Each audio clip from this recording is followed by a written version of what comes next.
Hey, hello, I'm Kråkan, also known as Corvus Cornix. Welcome to Classy Movie Rambles, where I talk about old movies that I found in my closet while cleaning. This week's movie is Free Guy, and it was made in 2021, and it's about 1 hour and 50 minutes long. And the movie starts with a guy narrating. He's actually called a guy, and he explains that he lives in a place. It's actually a video game called Free City, and he's an NPC, but he doesn't know that he's an NPC. And he explains that the guys with glasses are actually players.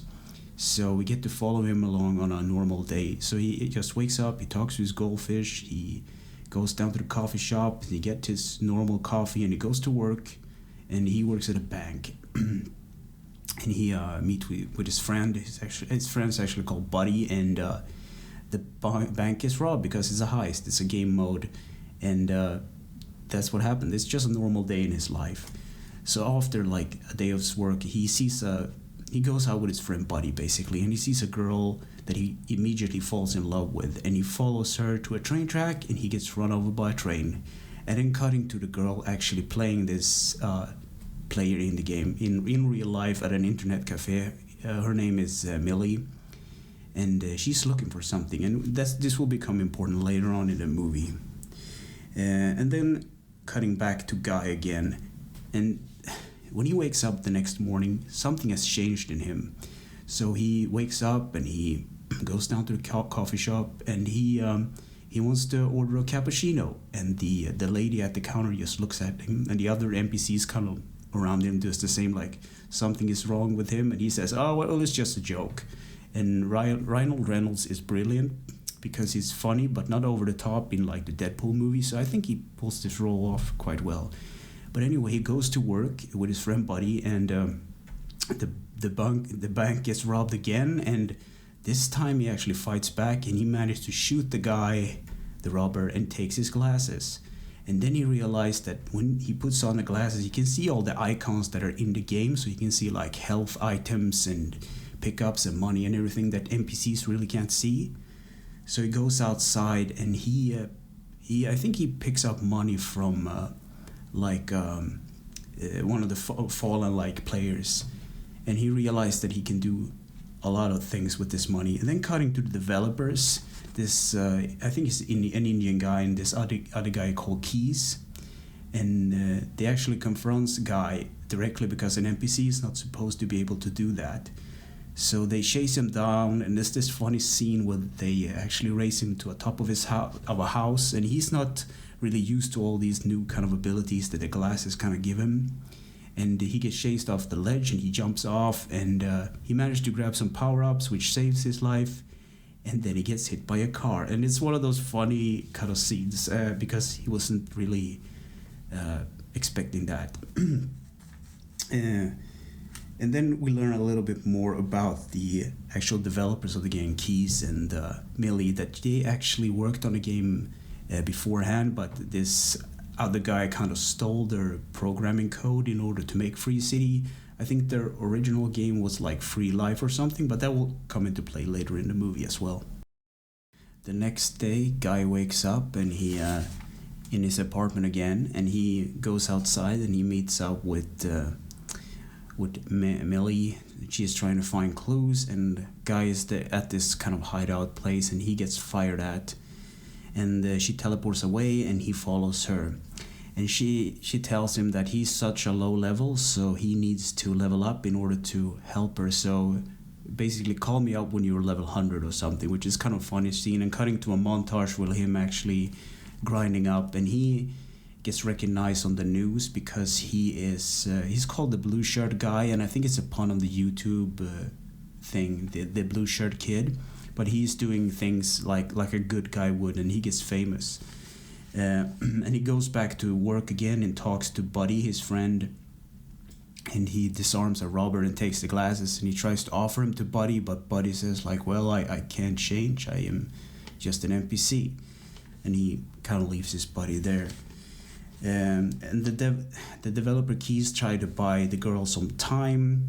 She's basically going into Antoine's private stash, and Antoine is the chief of the company, and he's the one who took the code from them at the beginning of the movie and made Free Life into Free City, and this whole kind of convoluted plot. So they go into his hideout, but the alarm goes off, and Guy, which is like over level 100 now, he saves her, and they escape to her kind of secret place. And I think they go to his like stash, and he shows off his stuff, what he's gotten, and he has all these kind of things going on.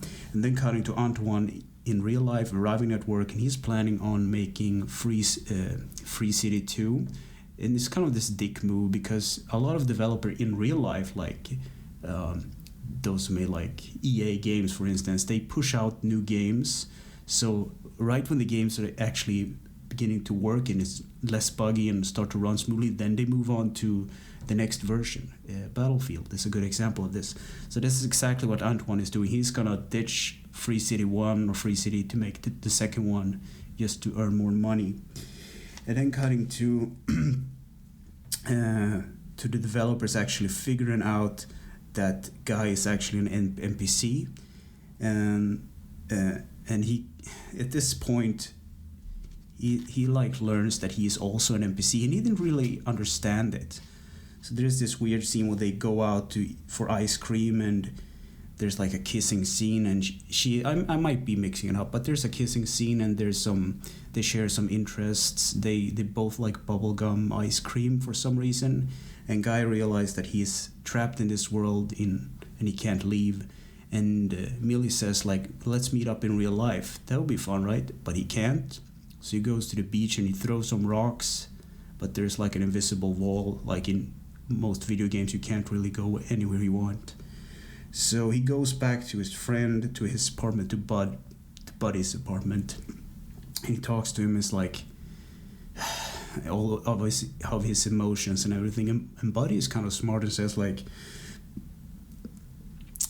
emotions aren't real and whatnot. I think he says like, but you know, what's more important is like right now what you're feeling, because this moment between you and me, the Guy and like Bud, it's real to me, so it has to be real, right? It's a little sweet scene actually. What is real, what is not. Emotions aren't really real, and yeah, it's a sweet take on it actually.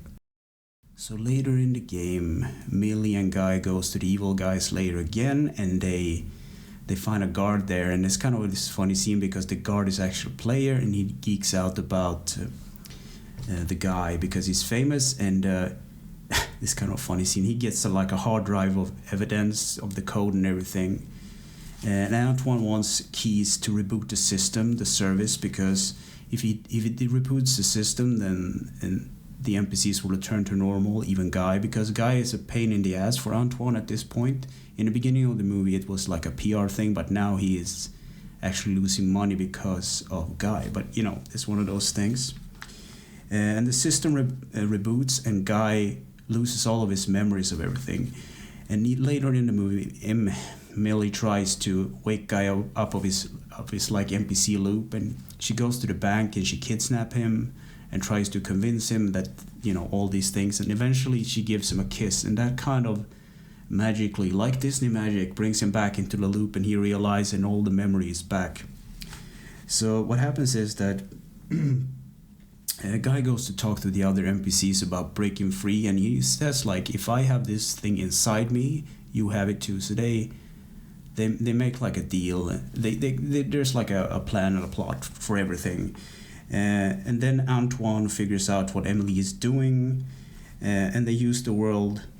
Basically, the developers use the world to stop Guy and Millie to find this place where it's like where the original code or the original build is, because Antoine didn't delete Free Life when he made Free City. He just hid it behind a wall, basically. So the original build is in there, but you can't really get it into it. So developers try to stop him, and they're racing like a sports car, and they get to the beach, and Keys helps him out, and Keys is being escorted from the building because he's a traitor to Antoine, and he streams the whole service because the whole Free City video game was shut down, and now everyone can see what's been happening. So they arrive at the beach, and Buddy is there, and Antoine deploys one of the more funny scenes. Actually, there's this version of the guy called a dude, and it's like this bodybuilder with Keanu Reeves, no, Ryan Reynolds' face on it, and there's a fight, and he wins the fight by actually putting on the glasses on the guy, and the guy gets confused and whatnot, and they're forced to run because Antoine goes into the server room and tries to destroy the servers, and they run down to like a path to reach the original build, and what do you call it? The guy is actually more or less supposed to sacrifice his friend Buddy to actually reach the source of the code, the original build, which is kind of a sad scene actually. So Millie makes a deal with Antoine not to destroy the last server, so he can have all the money and everything, just if she could get back like the source code for everything, and he promised. And Millie logs into the new game called Free Life, which it was actually intended to be, and she meets up with Guy in it, and Guy explains that he was actually in love with Emily, or I think she's called Molotov in the game, but he says like, well, he was actually programmed to feel the same thing as Keys, because Keys kind of had a crush on Millie from the beginning of the movie. I didn't talk about it, but because I thought it was kind of unimportant. But Guy realized that he actually likes his friend Buddy more for some reason. He's his buddy, right? You know, bromance or whatever. So when Millie realized this, she goes to talk to Keys, and there's like this scene when they kiss, and the Guy and the Buddy, they go into new life or free life, and they can do whatever they want now. They're kind of free. So yeah, that's the end of the movie. So what do I think about Free Guy? It's one of those funnier movies because Ryan Reynolds is kind of funny, and he is kind of witty, and it's not, as I said in the beginning of the movie, it's not over the top like in Deadpool or in other movies. It's kind of like a more funny, streamlined things where essentially you can just sit down and watch. So I can actually recommend this movie. I think it's on Netflix. One of my work buddies today talked about like, is it good? Yeah, it's good. So watch it. As I said to him, I can recommend it to him, and I can recommend it to you. So yeah, whatever. So anyway, thanks for listening and or watching, and take care.